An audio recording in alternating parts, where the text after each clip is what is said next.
Welcome back, and we're here again with the aluminium 66 movement from the Hong Kong-made Westclox Woody's Cafe animated alarm clock, which is just over there. And I just dropped something. Glad I saved that from the bin. My blue tack lump, which I do not want to lose ever. Very, very useful stuff that for cleaning pivots and all kinds of stuff. You can just sort of roll your thing in there, clean all the teeth.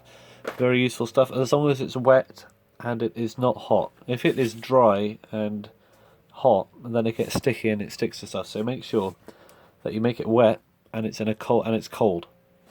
You might even want to keep it in the fridge. I don't know, but it's always good to have that. Anyway, as we were, this has been cleaned and disassembled since last time, and it needs to be put back together again.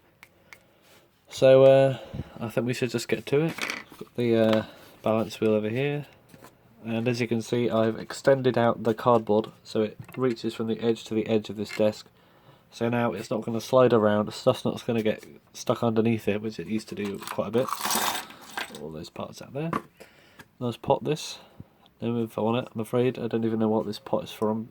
I can usually give a bit of information about the pots I use, but this one doesn't seem to have any recognisable features, apart from this little hook. I'm going to hang it up like that. Okay. Yeah. So I'm just going to have another go at stretching these out, because what you might want to do is use a bit of heat, actually. Heat it up with a blowtorch or something. I don't really know what the best way to rejuvenate springs is, but what I usually do is I just stretch them out by hand. Give it a bit more bounce. Maybe have a little bit more power in it. I'm not sure. But it seems to work. And there is something I want to fix on this, which I haven't done yet. And that is the click spring for the alarm. And as you can see, it sort of wants to turn both ways, which is not good. That means those little fingers, little brass fingers in there, aren't actually gripping properly into the things. They're not pointed down enough. So I need to point them down a little bit, but not so much that they'll just fold in on themselves. So that'll be quite difficult to do. What can I use? There's some tools around here. I don't know where they've gone. I'll try this. Alright. Can I bend these fingers down ever so slightly?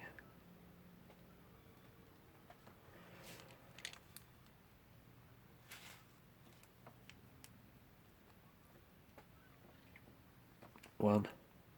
Hopefully this would have made an improvement, because I do not want the alarm spring slipping on me, because it might hurt my finger and it might hurt the clock. Oh yeah, we fixed it alright. Yeah, much more solid. So yeah, I haven't had a video up in a while. I've just been doing stuff, but yeah, now I'm back in the thing of things, and the videos should be coming out a bit more. Let's put this in. So, like, I assume reassembling this is very, very similar to reassembling normal Westclox 66 movement, because they're pretty much based on another. Oh, I need to do the thing. Yeah, I actually removed the cannon pinion on this, because I couldn't get. I always like to do sort of a test reassembly. It's just so I know where everything's going to go, and I couldn't get one of the wheels in with this still attached. So I actually pulled it off, and it wasn't very difficult. I just put a screwdriver under it.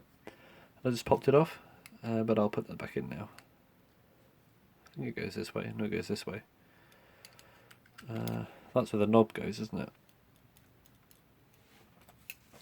Alright, I'll put that in there.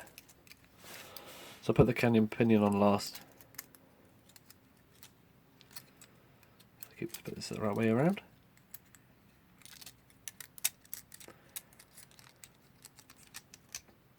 Like that. And yeah, because it's usually attached to this plate up here, I couldn't actually get one of the wheels in, and it was this one, I think. So I'll put this in now, and then I'll attach it, then I'll put it back together again.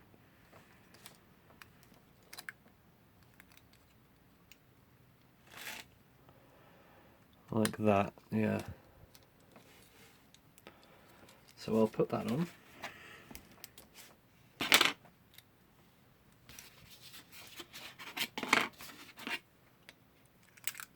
Oh.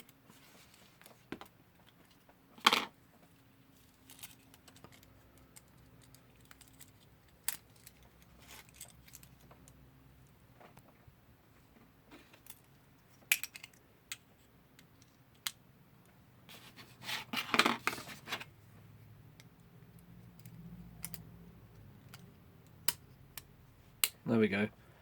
And hopefully I can hammer the this is not the right one, is it?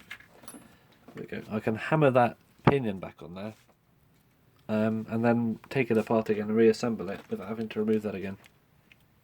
Just put these in just for the extra stability of it. And yeah, this is not a bad movement. It is all metal. The only real not so good thing about it is the hairspring being glued in, which I will hopefully get around to in either this or the next episode.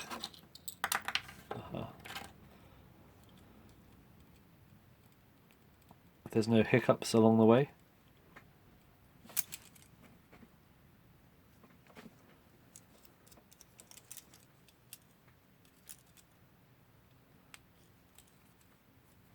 There we go.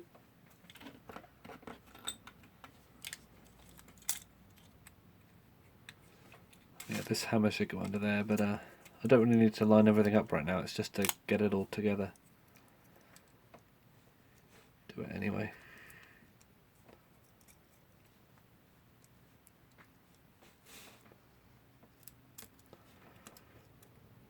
And in a future video, I've got some stuff to show you, maybe an unboxing video or something.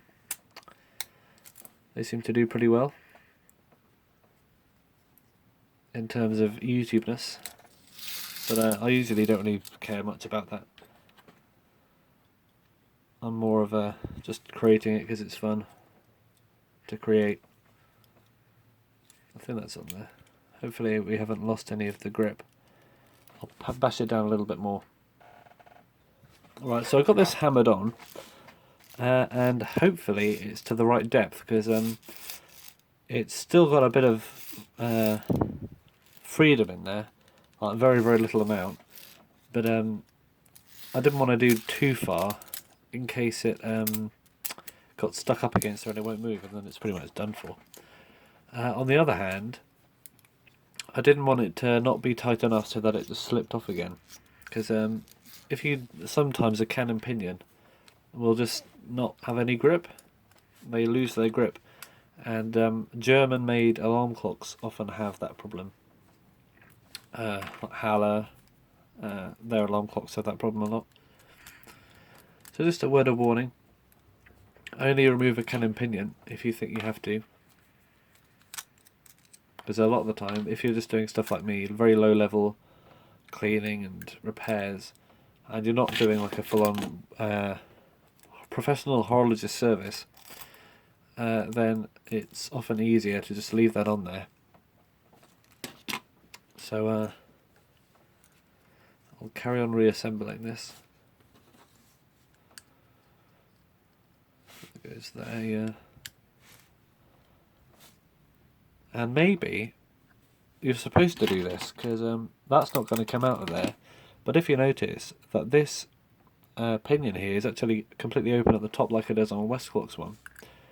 So if you put that in there, and because this one's open as well on here, there's no the bushing's not larger than the actual splines of the pinion, then the whole thing should just slot on without any problem. Maybe Westclox actually thought of that in the first place, where you should actually have these two on this side and the rest of them on this side. I'll have to try that out, because a 66 can be a little bit fiddly to reassemble. Maybe I haven't been doing it right.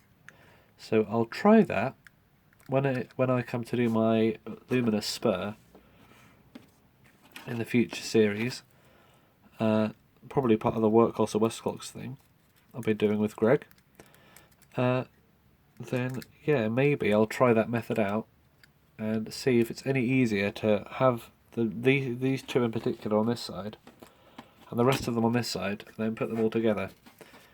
Because yeah, gravity's, you know, not tackling you with this one. It's not going to come off. This in, and I've cleaned the balance cups with a cocktail stick, but not the same one I use for the pivots. I use one that's slightly more rounded off, because if you try and do all the pivots and then do the balance cup, you'll probably end up snapping the tip of it off, and it's a pain to resharpen. So I've got one here which is a bit blunter, and I really just go in with that, and it seems to do a great job of cleaning out all the dirt and stuff. So where does this go? Behind that spring, I think. It's been a while since I reassembled one of these. To be honest, I think I'm going more into Smith's alarms, so you might see a few more videos about those. As well as something which I found on the internet that I'd really like to find. I'm thinking about doing a video on sort of the evolution of the Smith's alarm movement. That'll be quite interesting to make. I don't know how many Smith's alarm enthusiasts there are out there, but if there are, then hopefully you will find that video and find it somewhat interesting. What do I else to put on here? I think that's it, so I can put this together now. Oh. And yeah, watch out for that long pivot, which I completely forgot about. I'll try and put that in first. Yeah, it's gone through. Well, hopefully this all just goes on. Aha. That alarm spring's expanded a lot, so it's a bit annoying. I wonder if I can sort of pull that back a little bit. Yeah.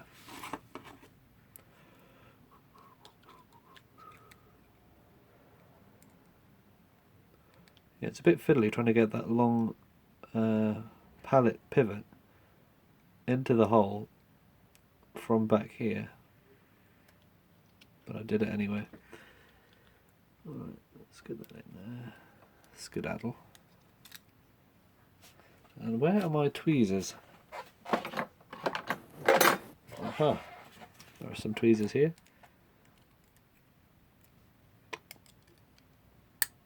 Yeah, there we go.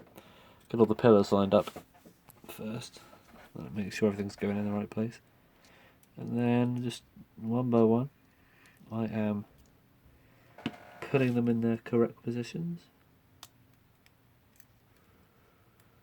Like so. Oh dear.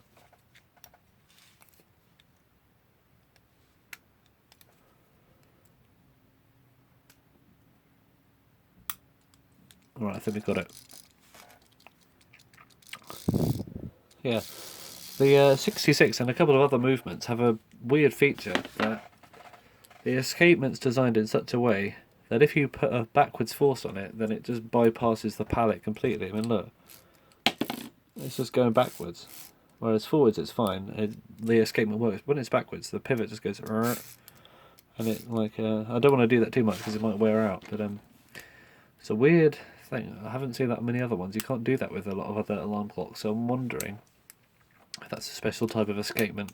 Maybe that's intentional, I don't know. I doubt it. I mean, it's not really within the normal functions of the alarm clock.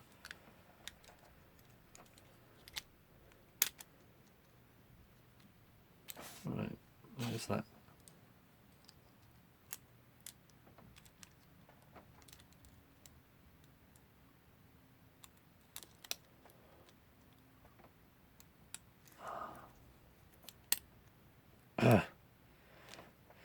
Sometimes it's a fiddle.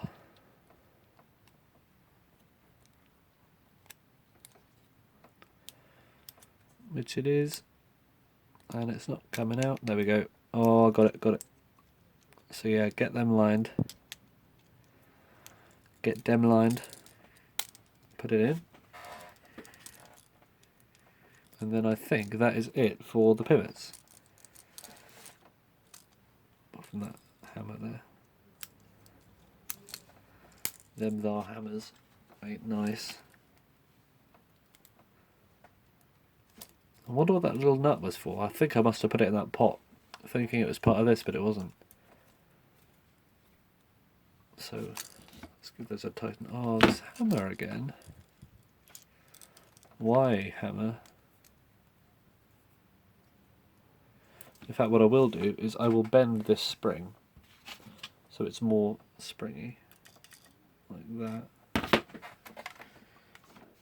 That's what the lighting. The lamp is not in a great health. It sort of bends. It's sort of broken or something, and I can't really angle it as much as I used to.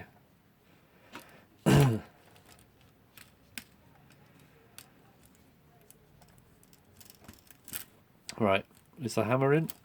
Yes. Alarm function.